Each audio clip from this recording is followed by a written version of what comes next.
Samantha Freiberger, Vice President of Education and Audience Development at Stan Hywet Hall and Gardens, where we're celebrating the 46th anniversary of the annual Father's Day Car Show. Today we have about 350 antique, classic, and collector cars on the grounds here, and this is the former home of Goodyear Tire and Rubber Company co-founder F.A. Seiberling.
My name is Harold Sims. I'm here with my grandson Stephen, I have a 1964 Thunderbird. It's the last square box. I'm the third owner of it. I've owned it 3 years. Restoration, the only thing we've done to it is just the mechanical parts. The exterior, the interior, everything else is the original. I haven't had it painted, or I haven't had anything done in the interior other than wash and clean it. Okay, my name is Ed Stiefel. I'm from Wheeling, West Virginia, and this is a 1940 Packard 120 touring sedan.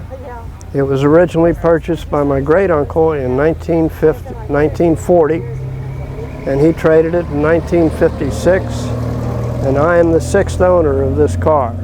I kept track of it through all the years of different ownership, and was able to purchase it in 2000. This car is unique in many ways. First of all, it's a deluxe 120, which makes it comparable to its big brothers in its appointments. By big brothers, I mean the 160s and the 180s. These chrome strips around the windows. It has in the back seat a pull-down armrest. It has a carpeted floor in the front. It has a deluxe dashboard, and the steering wheel is deluxe. On the side here, the chrome strips and the fancy upholstery work, those are deluxe features. These reveals, the gray reveals around the windows, are also deluxe features. I believe it's the only 1940 Packard in the country that has these direction signals. These were a factory authorized item in 1940 that went out for export. There are a number of these units in Australia, for example. Packard did not have direction signals as a factory standard item until 1941, but this was available to the export cars in 1940. This is a 1940 Packard 120, 120 horsepower, 282 cubic inch. One of the unique features about this car is the fact that 1940 was the first year for factory air conditioning on any car, and Packard had it. Now, most of the air conditioners were put on the 160s and the 180s, the larger cars. This 120 was meant to compete with the Oldsmobile and the Buick, and in 1940 there were only 5 120s manufactured with factory air, and this is one of them. And that big compressor on the top of the front of the engine is associated with the air conditioning unit.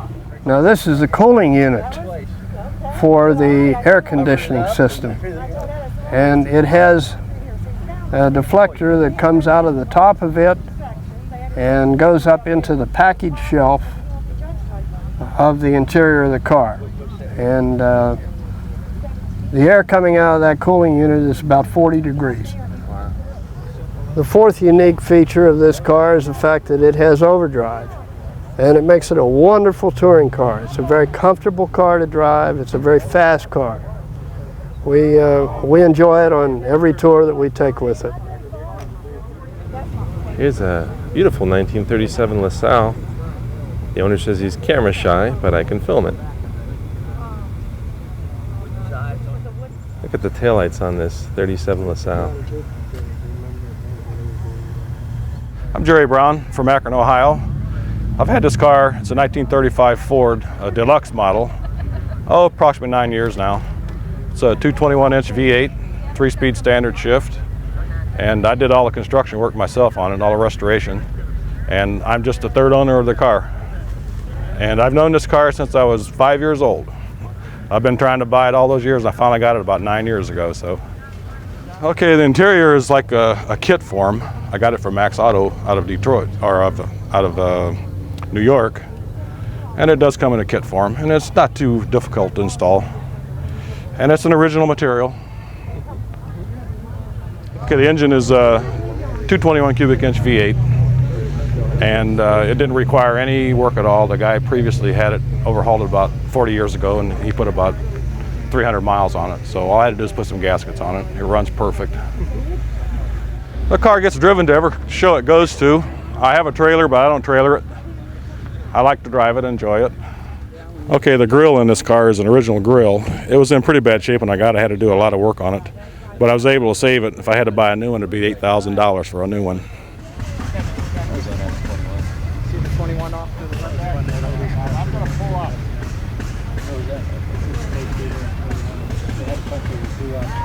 Good morning, I'm Pat Rooney. I'm from Solon, Ohio, and this is my 1950 Ford Crestliner. This is the first year for vinyl top in production cars, and I bought this car in '87 and completely restored it. I'd also like to tell you that these cars came out to compete with the Chevrolet Bel Air and the Pontiac two-door hardtop. This is because Ford did not have a two-door hardtop at the time, so they only made 17,601 vehicles in 50 and 8,700 in I think 6 in 1951. And then when Ford came out with their two-door hardtop, they discontinued it. What they did is they took their custom two-door and gussied it up with the vinyl top and the two-tone paint scheme. They only offered it in Sportsman's Green or Coronation Red and Black. My name's Claire Volkert. My car's a 49 Buick Super. It's a rare stick shift. I bought it in Ontario, Canada, and drove it 840 miles home about 5 years ago. It is totally original. It's never been restored. It's got 38,660 miles on it. It drives beautiful. The sun visor is a Fulton sun visor, which is sometimes rare to find. I put the sun visor on about 3 years ago and the baby spots last year and added the fog lights after I found them. The door visors, the front door visors are off of a 60 Chevy Caprice, and the rear visors are off of a 61 Oldsmobile Holiday.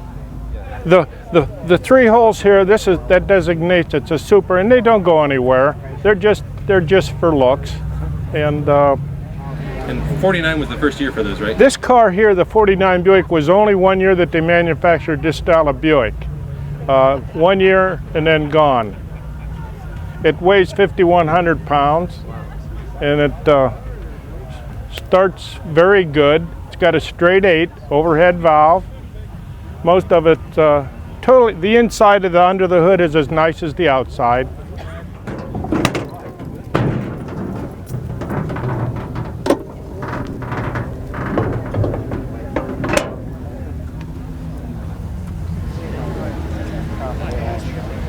It's probably the same engine as in my 50, because I have a 50 Buick Super. So, Yeah, that's mainly the basic Buick engine. It got a lot of power. I do 70 on the expressway without trying. I have to keep my foot off the gas. It does a good job of running. Don't use oil. Very few little drips. Well, thanks for showing it to me. You're welcome.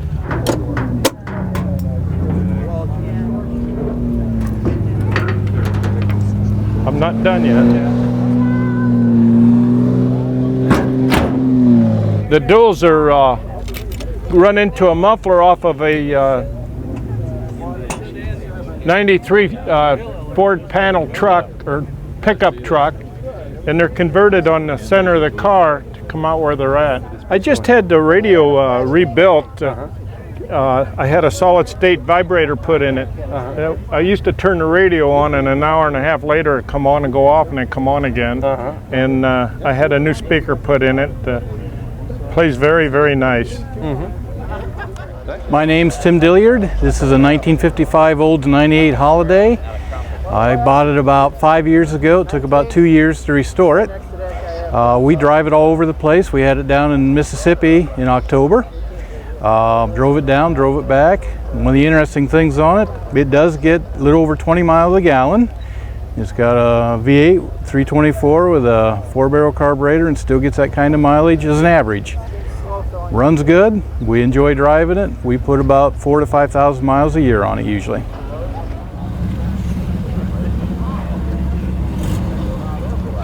name is Bob Zimmerman from Akron, Ohio. This is a 1954 Packard Patrician, which was the top of the line in 1954 compared to the highest priced Cadillac. This car is an original car. It's been repainted in '73, the original colors, but other than that, the original car's got 190,000 miles on it. From California, I was driven into this area and sold, and I bought it in April of 1971. This car has the last of the straight 8 engines, the last of the 1930s engineering. 55 they went to V8. This has a straight 8 engine with a aluminum head, 212 horsepower. It has the Ultramatic transmission, power steering, power brakes, runs the freeways excellent, and I can keep up with traffic. But I say I have the car for over 30 years, and we've probably put 50,000 miles on the car in the times we have it, because we use it a lot in the summer. But Packard was an independent who merged with Studebaker in 1954 and became Studebaker Packard, and it was tough in those years for the independents to compete with General Motors, Chrysler, Ford, and in the end most of the independents could not survive, and Packard went out of business. Well, the last Packard was 1958. The last real Packard out of Detroit was 1956. And 2 Packards built in South Bend were Studebaker Packards in 1958. But Packard started in business in 1899 in Warren, Ohio, and was there for which where the 2 Packard brothers lived, and they were there till 1903, and then it was moved to Detroit. And they was in Detroit from 1903 through 1956. Hi, my name is Rich Daly from Parma. I have this 1953 Ford. I've had it about 5 years, and the reason I brought it is because we're celebrating the 100th anniversary of Ford, and I figure this would be a 50th anniversary. As a matter of fact, it says so right on the steering wheel, 50th anniversary model, and I thought it would be very appropriate to bring it. It's a very low mileage car, completely original except it's been repainted. It's only had 16,000 miles on the car. It's just completely original, like it came from the factory. I have all the original paperwork and where it was sold from the original dealer and everything, and it just drives like a dream, and it's one of my favorites. We're the Herrigs from Akron, Ohio. This is Vivian. She's president of Friends of Metro Park. This is a 1928 Ford Model A AA truck. It was purchased in Salt Lake City, Utah, and with the courtesy of Roadway Express was shipped back here and donated to the Metro Park system by the Friends of Metro Parks. They had, their first vehicles were a pair of 1928 Fords, a station wagon, and a Model A dump truck. It was restored in Salt Lake City, and most of the work that you see on it here was done there. These engines were a cast block. They were gravity feed from the gas tank through the fuel filter to the carburetor. It was an updraft carburetor. It was a very simple system. There were breaker points in the distributor, and down on the front of the block there was a small pin that you stuck in, and it went into an indent in the timing chain or timing wheels, and that's the way you timed the engine. They tended to run a little bit hot, so you had to keep the water pump in good shape. The trucks were available in several colors. The dark green and black fenders was the most popular after all black, which was Henry Ford's favorite. This truck was available with either this spoked wheel or with dual wheels, a disc type wheel, much like the modern truck has. This would have been one of the more deluxe models because it had the long fender apron. The truck was originally used as a produce truck and later as a farm truck in Utah. Wow, that's an old car there. That's a classic.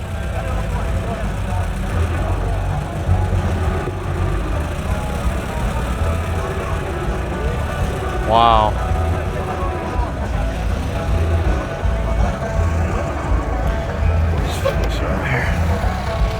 My name is Chris Ostrowski. I'm from Atlanta, Georgia. This is a 1938 Chevy military staff car. Used to haul generals around and stuff like that. I've had it for about 8 years, and it took about 7 years to restore. It's been a long project. It's a 216 Chevy engine, straight six, real simple.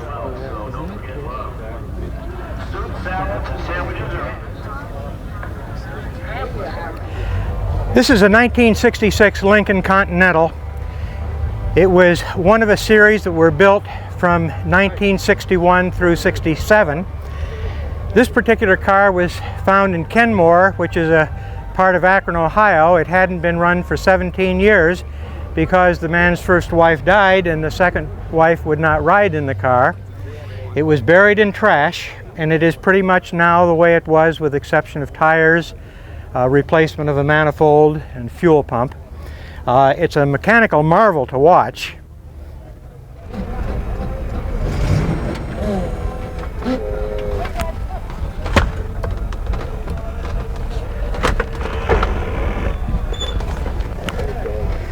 Okay, ready?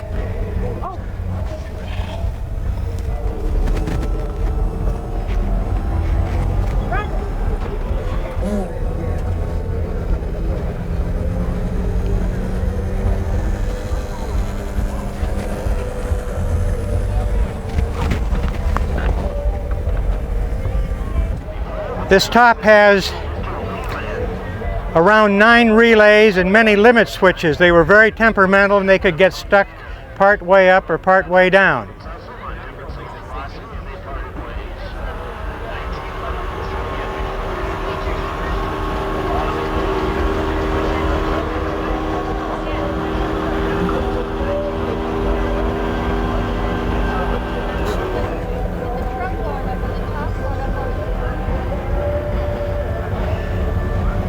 The car that President Kennedy was shot in was a 1962 version of this car as a stretched model. Hello, I'm Rick Quattrochi. This is a 1965 Plymouth Fury 3. I live in Akron. I got this in Doylestown off a gentleman that wanted to sell it but didn't want to sell it. And it's all manual steering, transmission, and brakes. Runs real good. They don't make them like this, like you said earlier. Okay, my name is Russ Bennett, and this is a 1966 Oldsmobile Toronado. It's the first GM front-wheel drive car. This is a unrestored car. It has about 16,000 miles on it. I bought it from the original owner. He put maybe a couple hundred miles on it a summer. And when I picked it up, I could not sit on the vinyl seats. I had to sit on blankets when I bought it. So it's a nice original and a survivor.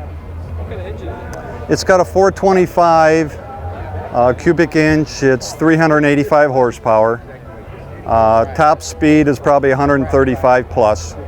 And it'll do it. It's probably one of the best highway cars I've ever driven. Yeah, one of the first things people notice about the car is the flat floor and the rolling speedometer. This is a 59 Chevy El Camino, which was Chevy's answer to the Ford Ranchero, which started in '57. Looks just like the 59 Chevy in the front, only the pickup bed in the back. Okay, I'm Gary Thompson. This is my wife, Jerry Thompson. We're from Lake Milton, Ohio. We have a 1957 Ford Ranchero. The car originally came out of Covina, California. It had belonged to my uncle. He had bought the car originally back in the 60s. And when he passed away, my aunt told me if I would like the car and I could get it home, that I could have it. So we had it flatbedded back from California, and we did a ground-up restoration on the vehicle. We took the body completely off the frame. We redid the drivetrain. It has a 292 Ford V8 in it. It has a Ford-O-Matic transmission, the automatic transmission in it. Complete restoration was done on the interior. The body was in excellent shape. It's base coat, clear coat paint that we did put on this car. We did the style tone. Originally the car was solid red, but we did the style tone with the white and red on it, along with the tonneau cover in the back. We did the white on that with the red trim, just kind of combining all the colors together. So pretty much the car is original as we could get it. Hello, my name's Brent Sisler. I'm from Akron, Ohio, showing this car at Stan Hywet Hall today, Father's Day 2003. This is a 1967 Lincoln Continental four-door sedan. It's been in my family. My parents bought it new in 1967. Everything on it is original. It has spent its life around Akron, very seldom on the road, 35,000 original miles, the original 462 cubic inch Ford V8 engine. And the original Freon is in the air conditioning system, and it's ice cold to this point in time. That should do it. Hi, my name's Dan Dove, and this is a 66 Plymouth Belvedere. Has 53,000 original miles. It was bought in Cuyahoga Falls, Ohio on Hudson Drive by the second owner. The car was originally from Wyoming. Runs perfect, it's an everyday driver, and you could probably go anywhere in the world with it. And actually we took it to Dragway 42 and ran the quarter mile in 16.8 seconds, which is pretty good for an old 273 heavy Plymouth. These were used as police cars throughout those years, except the police cars had 440 Hemis in them. Okay, my name is Rick Manley from Worcester, Ohio. This is a 1964 Mercury Monterey. The special feature about this car, it's an original unrestored. We drive it about 5,000 miles a year, attending about 30 to 35 car shows.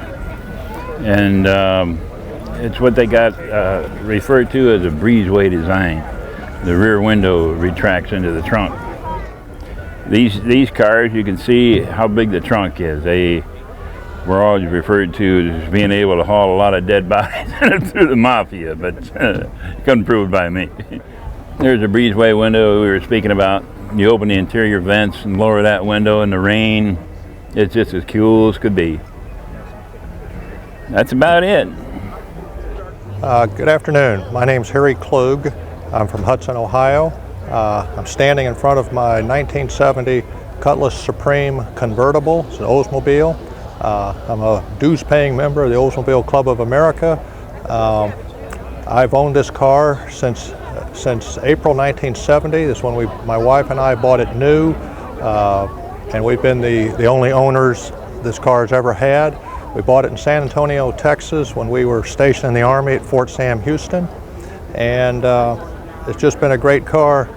We drove it every day as an everyday car for 10 years. In 1980, I put it in storage in a barn in Missouri, obviously a nice dry barn, and drove it into the barn, turned the key off, walked away, and 16 years later came back and got it. Had some body work done and had it repainted. No engine work. It runs like new. I don't know if you can see my license plates, but that was my idea of personalized plates. You only get so many characters, so that's new again. And we put the car in storage because at the time, if you sell a 10-year-old car, you just get nothing for it. We had been told that convertibles had been discontinued in this country and thought it would be a collector's item. Obviously, there's new convertibles today, but we just love the car. My name's Tom Hutchins. I live in Uniontown, Ohio. This is a Federal 15M. It's a 1949 model. Federal Motor Truck Company made trucks from 1910 basically through 1952. At that point, they started making a lot of military vehicles. This is the smallest truck Federal made at that point. It was sold originally as a dump truck. This same cab with smaller tires was sold as a 9-foot pickup. This truck was sold as a 2.5-ton dump truck to Nebraska Wesleyan University by my father in 1949. When they got done with it in 1952, a used truck dealer bought it, and my father then eventually acquired it back, started restoring it, and had a stroke. At that point, part of his therapy was pounding out the holes and the dings and the fenders and painting it. And then he had another stroke that put him down, and we kept the truck for the next 8 years until he died. My brother and I then bought it from the estate and have finished restoration. We drive it around as a family memorial, family friend, and it is. We enjoy driving it, the grandkids enjoy riding in it, and we intend to continue restoring it year by year until we are satisfied with it. This is a all-head flathead. It's a Hercules 245 cubic engine. It's made in Canton, Ohio.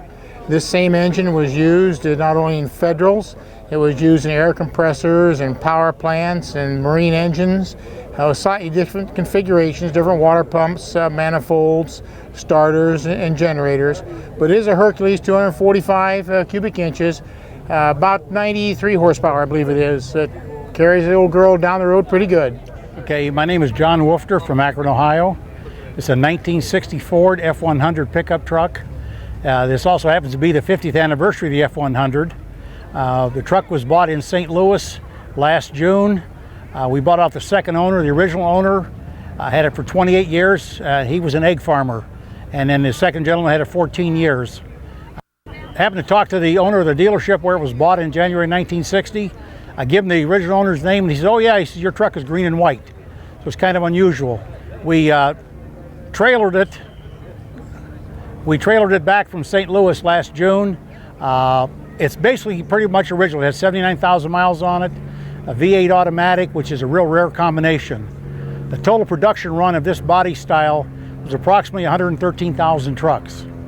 But unfortunately, Ford Motor had a fire in one of their warehouses and lost all the records from '66 back. So we don't know how many V8 automatics were manufactured. Someone out there knows, but we'll find out one of these days. We're basically going to try and do a frame-up restoration, which is probably going to take a couple of years. And when my son turns 16, it's going to be his truck. Okay, hi, my name is Bill Ebersole. This is my wife Sally's 1965 VW Transporter, and this is a camper version called a conversion camper, which is a delivery van that has been modified to become a camper. This was done by the EZ company in California. There were quite a few companies that did this in the 50s and 60s. They invented the conversion camper thing. So we enjoy this. Her father bought this brand new. It's been in the family, and we excuse me, it's okay. And we acquired it maybe 15 years ago when he no longer could drive. It has 180,000 miles on it and required quite a bit of restoration to get it back to the way it was, or maybe even a little better than the way it was. We enjoy it, and it's a challenge to get it done. You're looking in the back end of the camper with the bed made up. That is a seat that folds down to make a flat surface, so it can sleep two people snugly. And there are all kinds of cabinets in it. Everywhere there's a little corner, there's a cabinet so that you can store things and live out of it, as Sally's father did many times at federal parks like Yellowstone and everything. He liked to camp out. The engine in a VW bus like this is very easy to work with. This is the third engine in it. You can put a rebuilt engine in. You can pull the old one in about 30 minutes. And so you just make that change when it's necessary to make it because of mileage. Okay, this is the camper interior. It has an ice box. This is a 6-volt vehicle, so it did not have a refrigerator. And it has a 12-gallon water tank behind it and a hand water pump. Has no sink, so you have to use a basin whenever you want to use water in here. The seat folds up into a regular 2-passenger seat with the one that is behind the driver. That gives us 3 passengers back here plus the 2 up front. We got a room for 5.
Hi, my name is Jerry Becker. I'm from Lakewood, Ohio.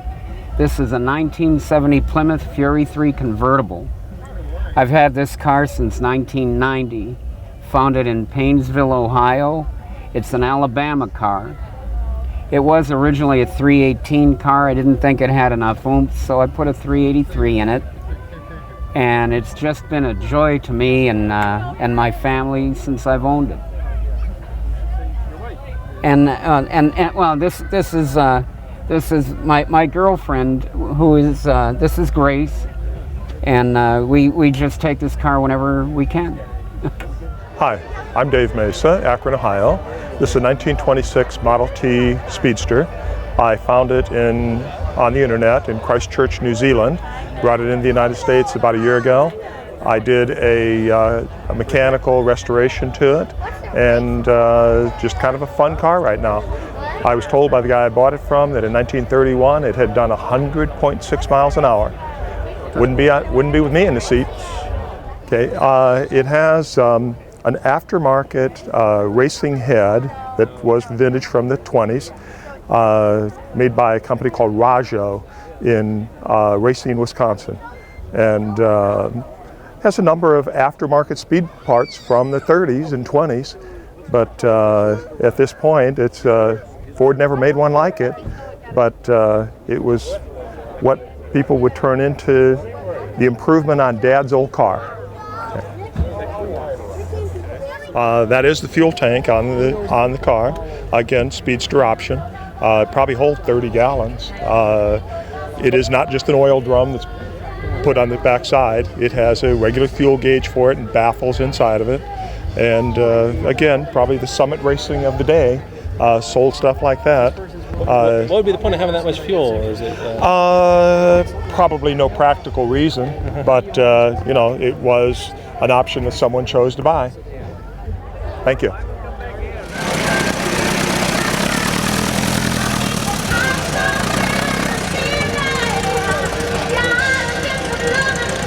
My name is Gordon Matthews. I work for the Davy Tree Expert Company. I'm out of Stowe, Ohio.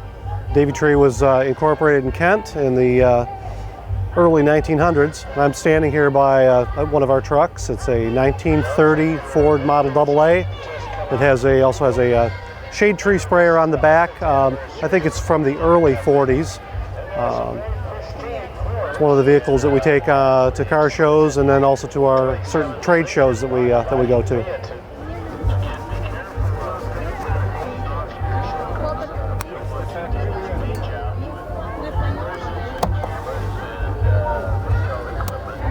Yes, my understanding is that the spray tank is made primarily out of cypress, and it's watertight, and water and either fungicide materials or insecticides would be mixed in there, and under the pressure sprayed out through this brass spray wand.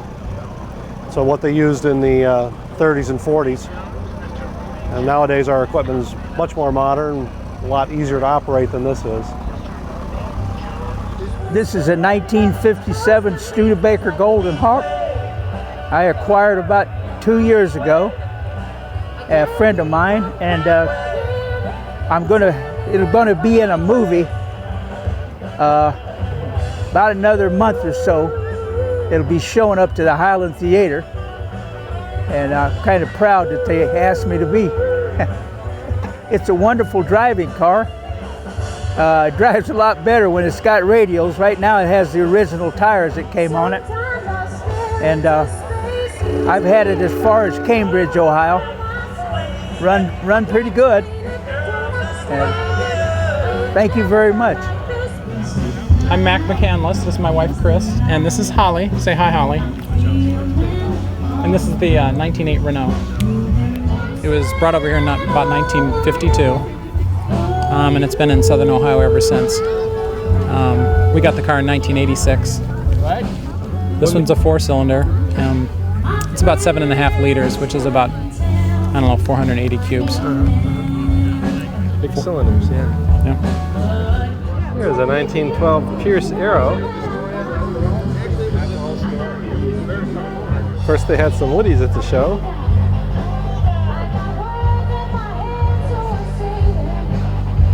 looking cars. My name is Bill Woomer. I'm from Toledo, Ohio. This is a 46 Mercury Woody Sportsman. There's only ever 200 of them made. There's only 200 of them left, two of them left in existence. This is one of them. We're very proud to own it and very happy to have it. I bought it at an auction 6 months ago. It belonged to a big car collector in Detroit. Dick Kuhn collects, yeah, Dick Kuhn's cars. Yeah, big collection, right. It's a flathead V8, a 90 horse.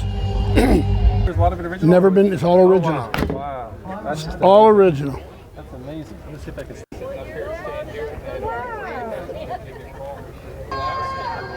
Thank you so much for showing us the car. You're welcome very much.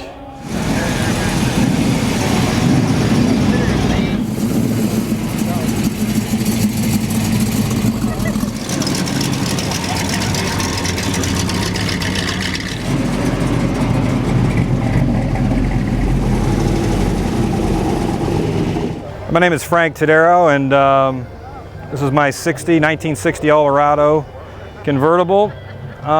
Very limited production. This is a bucket seat car. The color is very rare. It's a heather metallic, kind of purple. Changes color at night to a silver. It's got a full black leather interior.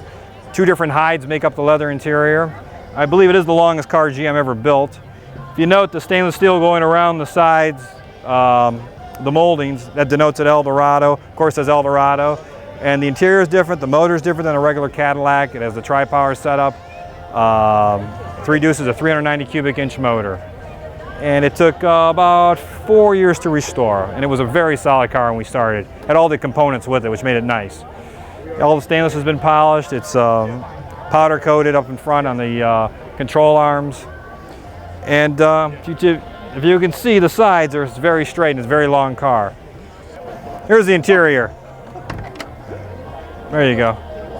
And you see the buckets. All the stainless is polished. And it's got a hard top boot. When the top goes down, it covers. It matches the car. It covers the canvas. It's got a power trunk pull down. See? Yeah, this fin, please.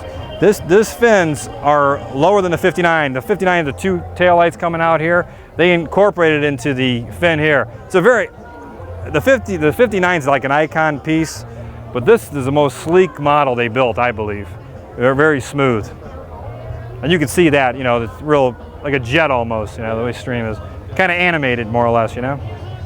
It's a black 57 T-Bird, factory black car. It's got a set of Kelsey Hayes wire wheels on it. Those were made in 1962. They dressed the car up a little bit. I threw them on there to give it a little sporty look. I took the fender skirts off to let the spinners clear. This is a 52,000 original model car, power windows. It's a 312 with it's a V8 312 with a 4-barrel, solid body, California car. I am the 3rd owner on this car. I bought it off a woman who was 74 years old. She had it since 1962.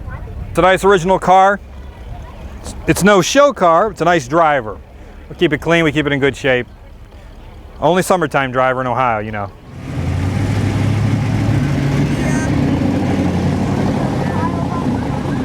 It's Bob and Lois Barbero from Chagrin Falls, Ohio. Car is a 1960 Jaguar Mark II, 3.8 liter engine, automatic transmission, power steering, power brakes, very rare option, front reclining seats. Color is called opalescent dark blue, which was an original Jaguar color. And we've owned the car for approximately 2 years. I bought the car in Albany, New York, shortly after 9/11 in 2001, and did some minor restoration work. The body and everything was in good shape.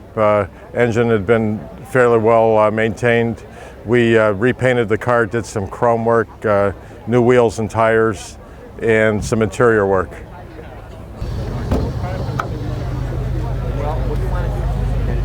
And tell me about the engine real quick. Okay, 3.8 liter twin overhead cam engine, same engine used in a lot of the race cars that Jaguar used. They brought the engine out in 1948 and kept it in production until the late 80s. It actually has a solid wood dash that's being refinished right now, and it'll be put in the car probably this week after the show. It wasn't ready in time.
Yeah. Blow the horn.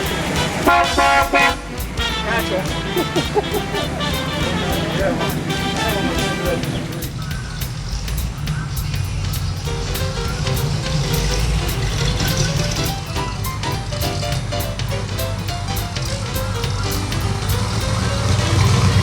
We hope you enjoyed the video of Stan Hywet's annual Father Day car show, and we hope you'll come down and visit us sometime at Stan Hywet Hall and Gardens.